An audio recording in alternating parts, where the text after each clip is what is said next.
আসসালামু আলাইকুম। আ আশা করি আপনারা সবাই ভালো আছেন। আজকে আপনাদের সামনে নতুন আরেকটি ভিডিও নিয়ে আসলাম। ভিডিওটি আপনাদের ভালোই লাগবে আশা করি। সবাই একটু ভিডিওটি দেখবেন।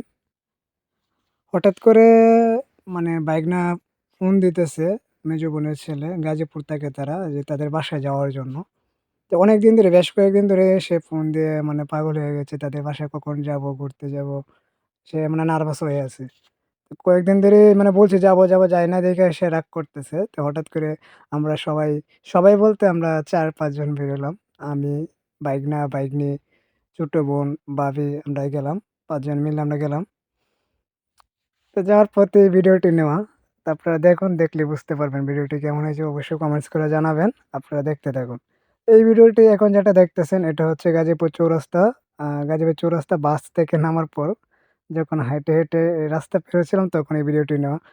তা আমরা বাসে যাওয়ারই মূল কথা ছিল। পরবর্তীতে দেখা যায় আমার সাথে যে ৪ জন ছিল ওরা বাইক নিয়ে আপু, ভাবি ওরা জার্নি করতে খুব কষ্ট, বমি করে তো গ্যাসের সমস্যা। তো সেই কারণে চৌরাস্তায় নেমে আমরা অটো দিয়ে যাওয়ার চিন্তা ভাবনা করি। তারপরে তো দেখতেই আছেন আমরা অটোতে উঠে যাই। তো অটোতে যখন উঠলাম ভাবলাম তাইলে আরেকটু ভিডিও নেওয়া যাক। আপনারা দেখতে থাকেন যে চৌরাস্তা থেকে রাজেন্দ্রপুরের দিকে যাইতে অটোগুলার কি অবস্থা বা এখানে রাস্তাঘাটের কি অবস্থা এটা একটু দেখেন। তবে যাই হোক আমরা যখন উত্তরা থেকে গাজীপুর চৌরাস্তা পর্যন্ত যাই তখন রাস্তাটা একটু জ্যাম ছিল অনেকটাই। আর গাড়ি ঘোড়া অনেক ওইখানে গাড়ি ঘোড়ার চাপটা অনেকই থাকে, অতিরিক্তই থাকে। আর চৌরাস্তার পর থেকে আমাদের ময়মনসিংহ রোডে রাস্তায় তেমন বেশি একটা জ্যাম থাকে না। রাস্তা ফ্রি থাকে। ওদিক দিয়ে অটো চলাচল করে। ছোট গাড়ি সবগুলোই চলাচল করে। ওদিক দিয়ে আমাদের বাড়ি থেকে তো যাইতেও বেশি সময় লাগে না। অল্প সময়ে যাওয়া যায়। তো যাই হোক আমরা অটোতে উঠে গেলাম সবাই মিলা। এখন আমিও ভিডিও নেওয়া শুরু করলাম। আমাকে দেখে ওরাও সবাই হাসতেছে যে সে অটোতে উঠে ভিডিও নেওয়া শুরু করছে। তো দেখতে আছেন এখানে বোন বাইক নিয়ে ভাবি তারা ৪ জনই আছে আমার সাথে। তো চলুন আমাদের সামনের দিকে যাই, রাস্তাটা একটু দেখাই। চৌরাস্তা থেকে রাজেন্দ্রপুরের রুটে কি অবস্থা একটু আপনারা দেখুন রাস্তাটা। আর আমার কাছে বাইক হলে সবচেয়ে বেশি ভালো ভিউটা দেখা যাইতো। যাই হোক মনের মধ্যে বইছিল ফোন তো আর আপুর ফোন, আবার আপুর ফোন দিয়ে ভিডিওটা নেওয়া। যদি ফোনটা পড়ে যায় আবার হাত থেকে তো বই নিয়ে ভিডিওটা করা। তো দেখুন আমরা কীভাবে ভিডিওটা নেওয়া হয়েছে একটু দেখতে দেখুন আপনারা সবাই। তো এটা আমি পিছনের দিক থেকে ভিডিওটা নিই উল্টা পিঠে বসছি তো পিছন ক্যামেরা দিয়ে ধরে ওটা ভিডিওটা নিই। এতে ওইখানে মোটরসাইকেল দিয়ে যারা যাচ্ছে ওরাও দূর থেকে দেখতে হয় যে আমি ভিডিও ধরছি। বাট আমি হাত অনেকটা বের হয়েছিলাম, রিস্কের মতো ছিল ধরতে গেলে। তো ওরাও বুঝতে পারতে হয় যে আমি ভিডিও নিতেছি। তো ভয় করতেছিল কারণ এদিক দিয়ে তো আবার ফোন টোন টানতে নিয়ে যায়। তবে না যাই হোক এদিকে আর এরকম চোর না, চিন্তা নাই। চিন্তা ডাকাতি এদিকে নেই, যে যা এগুলো আছে আবার ঢাকা টঙ্গীর দিকে থাকে। টঙ্গী বা চৌরাস্তা বরাবর এখানেই থাকে। চৌরাস্তার পরে এগুলো কমই থাকে। এই ছিল ভিডিওটা। এখন তো আপনারা দেখতেছেন আমি কিভাবে যাইতেছি আমরা গাড়ি দিয়া।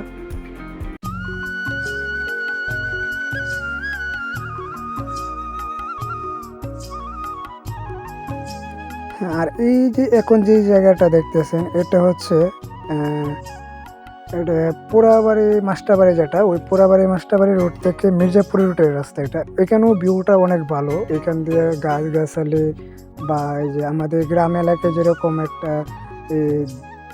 যেরকম একটা ফসলের একটা আবাস, ঠিক এরকমই একটা আবাস এখানে দেখা যায়। আর আমার তো সবচেয়ে ভালো লাগে এই পরিবেশটা। আসলে গাজীপুরে অনেক কিছু আছে দেখার মতন। বিশেষ করে গাজীপুরের অনেক বড় একটা বন।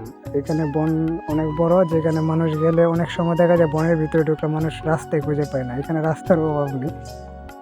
জায়গাটা অনেক সুন্দর, আমার কাছে অনেক ভালো লাগে জায়গাটা। আপনারা যদি কখনো গাজীপুরে যান অবশ্যই জায়গাটা দেখতে বুঝতে পারবেন যে কেমন জায়গাটা।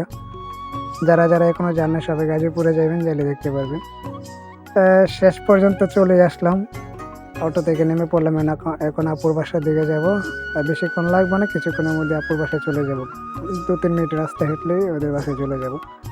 তো এখানে নেমাও একটু ভিডিও নিয়ে নিলাম আবার আপনাদের সামনে। এই ভিডিওটা এখন আবার আপুর বাসা কাছাকাছি, তখন ভিডিওটা নেওয়া। এইখানেও পরিবেশটা মোটামুটি ভালো। এটা দেখে মনে হবে না যে আসলে এটা গ্রামে নাকি ঢাকার ভিতরে আছে। এই যে এই রাস্তাটাও মানে কাজ করা হয়নি এখনো। রাস্তাটা কাজ করা বাকি। ভিতরের রাস্তা তো। তবে কিছুদিনের মধ্যে হয়ে যাবে। আর এই ব্রিজের বাম পাশে আমাদের বাম পাশে একটা জায়গা ওইখানে ফাউন্ডেশন করা আছে। ওইখানে আবার একটা ফ্যাক্টরি, বড় ফ্যাক্টরির জন্য কাজ করতেছে। আর ওই যে ফ্যাক্টরি ওইটা আছে। তারপরে ওই যে গাছের ফুলগুলো অনেক সুন্দর। মানে এক কথা বলতে গেলে আসলেই মানে জায়গাটা অনেক সুন্দর। মানে গ্রামের প্রকৃতি তো, গ্রামের প্রকৃতির সাথে কোনো তুলনাই হয় না। যারা ঢাকার ভিতরে থাকে তারা তো গ্রামের প্রকৃতিটা দেখতে পারে না, বা যে একটা সৌন্দর্য, আবহাওয়া এগুলো তো পাওয়া যায় না। খোলামেলা জায়গাতে সব কিছুই পাওয়া যায়। আসলে জায়গাটাতে যাওয়ার পর অনেক ভালো লাগে। তো চিন্তা করতেছি বাসায় যাব, বাসায় যাওয়ার পর ভাগ্নেকে একটা সারপ্রাইজ দেবো যে মানে সে অবাক হয়ে যাবে তারে ফোন দেয় না। আর শেষ পর্যন্ত বাসায় চলে আসছি। তা আমি ভাবি তাইলে আমি একটু ছাদের উপরে চলে যাই। দরজা খুলতে যাতে ভাগ্না আমাকে দেখতে না পারে। আর আমি ওখান থেকে লুকিয়ে, লুকিয়ে ভিডিওটা নেব। তো পরে আমি উপরে উঠে যাই আর দরজাতে ওরা লক করে। তো লক করার পর আমি ভাবতেছি ভাগ্না বের হবে। তো দেখা যাক ভাগ্না বের হয় কিনা। পরে দরজা লক করার পর অপেক্ষা করি। দরজা খুলছে, আপু আসছে। ভাগ্না এখনো বের হয় নাই। তা আমি অপেক্ষা করতেছি ভাগ্না বের হবে, বের হবে, বের হয়ে আমার সাথে মানে দেখবে আমি ভিডিও নিতেছি। তো ওরা সবাই বলতেছে যে, "আপনার ভাগ্না আর হবে না। আপনার ভাগ্না আপনাকে দেখে ভয় পাইছে।"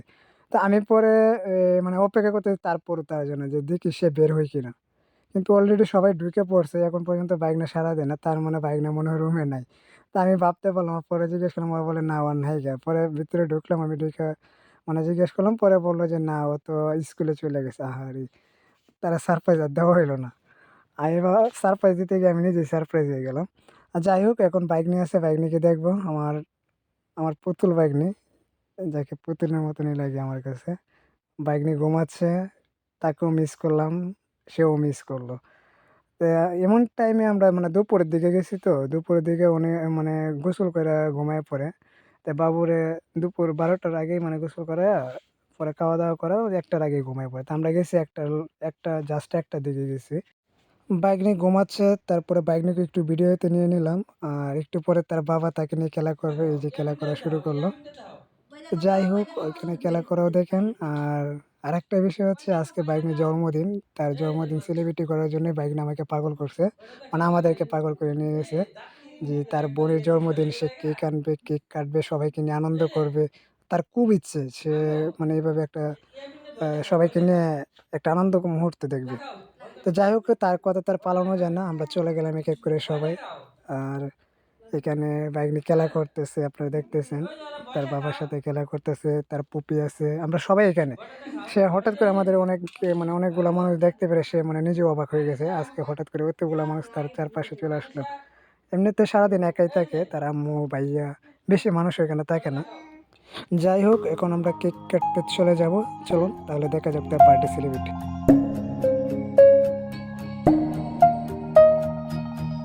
Happy birthday to you. Happy birthday to you.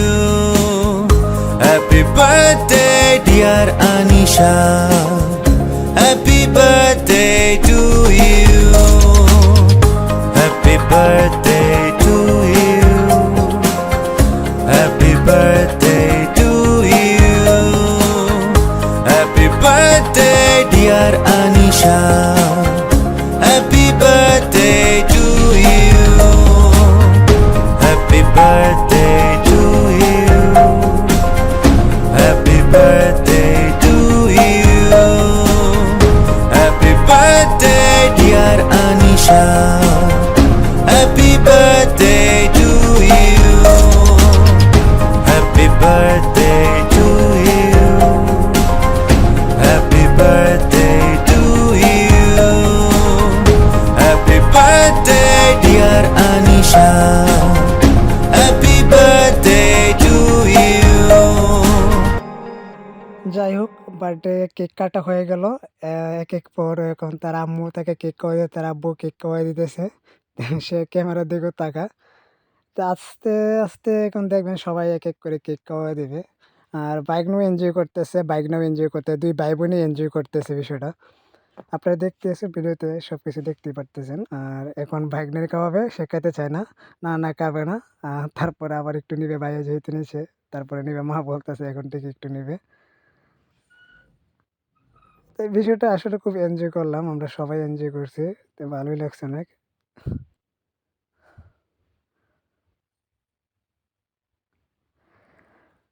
সবাই এখন এক করে সবাই কেক খাওয়াবে। সবাইকে কেক দিতেছে। সবাই এক করে কেক খাওয়াচ্ছে। আর না, মূল উদ্দেশ্যই মানে ভাগ্নের জন্মদিন। সেই জন্মদিনটা পালন করবে। ভাগ্নে অনেকদিন ধরেই বলতেছে। তো আমরাও সবাই মানে ঠিক আছে তার কথা রাখার জন্য গেলাম। সে ছোটবেলা থেকে মানে খুব ইচ্ছা। তার বোন যখন হয়েছে তখন থেকে সে বলতেছে যে তার বোনের বার্থডে পালন করবে। বার্থডে রাতে শেষ, সকালবেলা আবার বের হয়ে গেলাম ঘুরতে। তো ঘুরতে চলে গেলাম এক নদীর পাড়ে। নদীর পাড়ে গিয়ে নদীর ভিউটা নিলাম। আপনারা দেখতেছেন। এই জায়গাটা অনেক ভালো একটা জায়গা। যে জায়গাটা দেখার মতন। এখানে গেলে অনেক সময় মনটা ভালো হয়ে যায়। আ আর এখন যাকে ক্যামেরার সামনে দেখছেন, সে হচ্ছে আমার কাজিন। তার সাথে অনেকটা সময় কাটাতাম। তো সে যখন উত্তরাতে থাকতো তখন আমরা একসাথে থাকতাম। আমার বেশিরভাগ সময় মানে আমরা দুজনে মানে কাটাইতাম। অফিসে ডিউটি শেষে রাত্রে বাসায় আসার পর চা'র দোকানে গিয়ে আড্ডা দেওয়া বা সপ্তাহে বন্ধ থাকলে কোথাও ঘুরতে যাওয়া, আমরা একসাথে যাইতাম। তো এখন ২ জন ২ জায়গায়। ভাইয়া চলে গেছে গাজীপুরে, আর আমি থাকি উত্তরাতে। তো ভাইয়াকে নিয়েই বের হওয়া। ঐদিন রাত্রে নাইট করছে, দিনের বেলা তার অফ ডে ছিল। তো তাকে নিয়ে আমি বের হইলাম ঘুরতে যাওয়ার জন্য। তো ঘুরতে গেলাম নদীর পাড়ে। এখানে ঘুরতে অনেক মানুষ আসে এখানে। এই জায়গায় অনেক মানুষ আসে। তারা সবাই এখানে এসে ছবি-টবি তুলে আড্ডা দেয়, কেউ ভিডিও নেয়।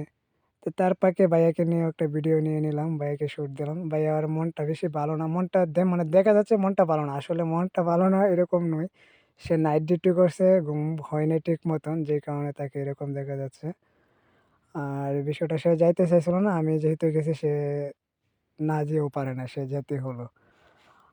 আর সবচেয়ে মজার বিষয় হলো এখানে যাওয়ার পর আমরা মানে ভাইয়াকে নিয়ে আমি একটু মজা করলাম যে সাথে মোটরসাইকেলের পাশে দাঁড়া করে তার একটা ভিডিও শুট নিলাম। ভাইয়াকে বললাম একটা ভিডিও শুট নিই। আসলে আমি ভিডিও শুট ভালোভাবে নিতে পারি না। তারপরেও তাকে নিলাম যে, "ভাইয়া দেখো তোমার একটা ভিডিও শুট নিতেছি কেমন হয়?" আ ভাইয়াকে আমি মিয়া ভাই বলে সবসময় ডাকি। তো মিয়া ভাই গাড়িতে বসে আছে। তাকে ভিডিও একটা বানিয়ে দেওয়ার চেষ্টা করতেছি। পাশে ২ ভাইয়া যাইতেছে। তারাও আমাদেরকে দেখে মানে ভাবতেছে যে তারা কি করতেছে? তারা কি ভিডিও শুট করতেছে? অবশ্যই ওরা বুঝতে পারতেছে। আসলে আমরা এরকম ব্লগার না যে সবসময় ভিডিও কাজ করি বা ভিডিও করি। তো এমনিতে আমরা নিলাম একটা ভিডিও শুট। তো এখানে ভাইয়াও একটু মুড নিতেছে যে কিভাবে কি করা যায়। তো ভাইয়ারও আমি বললাম। ভাইয়া একবার এদিক ওদিক তাকাইলো। তো যাই হোক, জায়গাটা অ্যাকচুয়ালি অনেক ভালো। মানে অনেক ভালো না, স্পেশাল একটা জায়গা। এখানে যখন বর্ষাকালটা থাকে তখন আরো বেশি ভালো লাগে। এখন তো শীতকালের মৌসুম চলে আসছে। এখন পানি তেমন বেশি নেই। ট্রলার নৌকা এরকম কিছু এখানে এখন বেশি নেই। তবে যখন বর্ষাকাল থাকে তখন এই জায়গাটা অনেক ভালো লাগে। তো আমরা ঘোরা এখানে শেষ, নদীর পাড়ে ঘোরা শেষ। আমরা এখন আবার চলে যাচ্ছি। তারপর ভাইয়া বলল ওইখানে একটা মাঠ আছে যেখানে খেলাধুলা করে। ওইখানেও জায়গাটা অনেক সুন্দর। কাশফুলের যখন ছিল তখন নাকি ওইখানে অনেকে যাইতো। এখন তো কাশফুল শেষ। তারপরে বললাম ঠিক আছে চলে যাওয়া যায়। এখানে তো কোনো সময় যাই না। তো আস্তে যাওয়া শুরু করলাম ওইদিক দিয়া। কিন্তু আমি রাস্তা ওইদিকে কখনো যাই না। রাস্তা চিনি না। ভাইয়া দেখায় নিয়ে যাইতেছে যে এদিকে যেতে হবে। তো আমি নার্ভাস হয়ে গেছিলাম আসলে এখানে কিভাবে কি হয় না হয়, ভয় পাইতেছিলাম যে এখানে কখনো যাই নাই। তবে এখানে দিনের বেলায় কিছু হয় না। সন্ধ্যার পরেই মানে এখানে থাকলে সমস্যা মানে এখন পর্যন্ত হয় না কিন্তু হওয়ার সম্ভাবনা থাকে। তো আপনারা দেখুন এই জায়গাটা অনেক সুন্দর। এখানেও মানে খেলার মতন একটা মাঠ আছে আমি কোনো সময় জানতাম না। তো আসলে আজকেই যখন এখানে যাই ঘুরতে তখনই মানে আমার মাথায় বা আমার এগুলা চোখের মধ্যে পড়ে যে এখানে একটা মাঠ আছে খেলার মতন। তো মাঠটা অনেক বিশাল বড় এখানে। এখানে অনেকেই মানে কয়েকটা গ্রুপ আছে এখানে খেলাধুলা করে। এক সাইডে ফুটবল, ক্রিকেট যে যেরকম পারে এরকমভাবে। তো আমরা ওই সাইডে মাঠের সাইডে চলে গেলাম। ভাইয়া বসে রয়েছে। ভাইয়ার আবার একটা ভিডিও নিয়ে নিলাম। ভাইয়া টিকটক বানাবে না কি করবে? ভাইয়া টিকটক বানাবে না মানে আমি ভিডিওটা নিছি যে ভাইয়া টিকটক বানাবে না। আর ভিডিওটা নেয়া শুরু করলাম। ভাইয়ের মুডগুলো দেখলাম। যাই হোক, ভিডিওর ফাঁকে আরেকটু বলে নেই, মানে এখানে কিন্তু অনেক মানে এখানে যাওয়ার পর কেউ মনে হবে না আমরা ঢাকার গাজীপুরের মধ্যে আছি বা ঢাকার ভিতরেই আছি। তো এটা দেখলে অনেকেই বলবে এটা গ্রামের একটা দৃশ্য যে আমরা সম্পূর্ণ গ্রামের বাড়িতেই আছি। তা আসলে এটা গ্রামের বাড়ি না, এটা ঢাকা গাজীপুর মির্জাপুর এলাকায় পড়ছে। এখানে দেখেন বিশাল বড় মাঠ, চারপাশে মানুষ আছে এখানে। চারপাশে বলতে এখানে যারা খেলা করতেছে ওইদিকে মানুষ আছে। তাল গাছও আছে অনেক সুন্দর, সুন্দর। তো জায়গাটা মানে যেদিন আমরা যে টাইমে যাই টাইমেরটায় মানে সন্ধ্যার আগে ওয়েদারটা তেমন বেশি ছিল না। তারপরেও মোটামুটি আলহামদুলিল্লাহ ভালোই দেখতে পেলাম। তো আমার বিষয় এই বাগানগুলো সবচেয়ে বেশি ভালো লাগে যে গাছগাছালি থাকে। এখানে আবার ভাইয়া একটু গান গাইতেছে, গানটাও নিয়ে নিলাম। ভাইয়ার গান শুনতে, শুনতে আমাদের এখানে ঘোরা শেষ। তারপর আমরা বাসার দিকে রওনা দেই। বাইকে উঠে পড়ি। বাইকে ওঠার পর একটু ভাবলাম অনেকদিন ধরে বাইকার হতে খুব ইচ্ছে করে। তাইলে একটু বাইকারের একটু রূপ নেওয়া যাক। তো বাইকারের রূপটা নিয়ে নিলাম দেখেন দেখে নিলাম।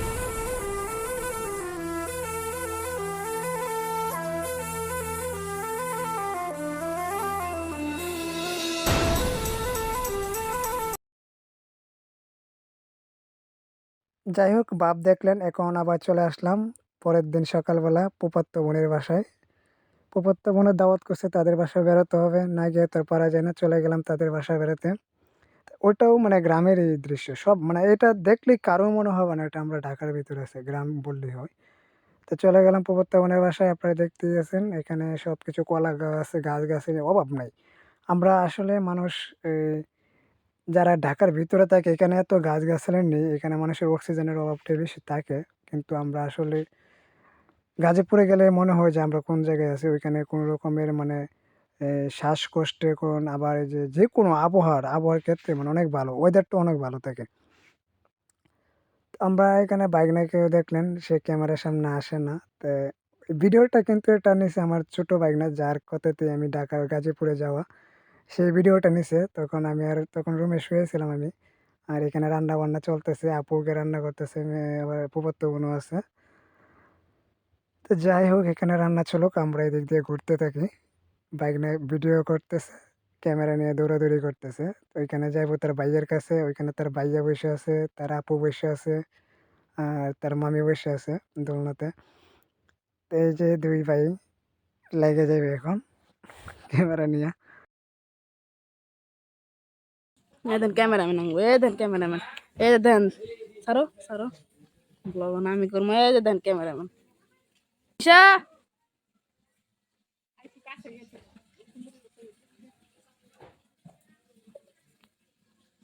আনিশা, এই যে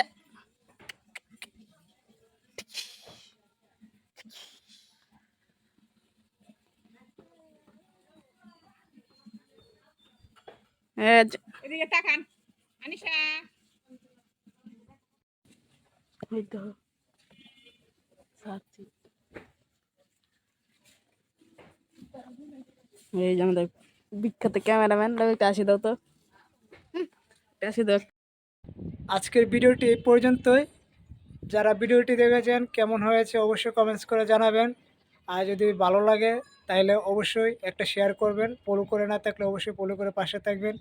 সবাই ভালো থাকবেন, সুস্থ থাকবেন। আল্লাহ হাফেজ।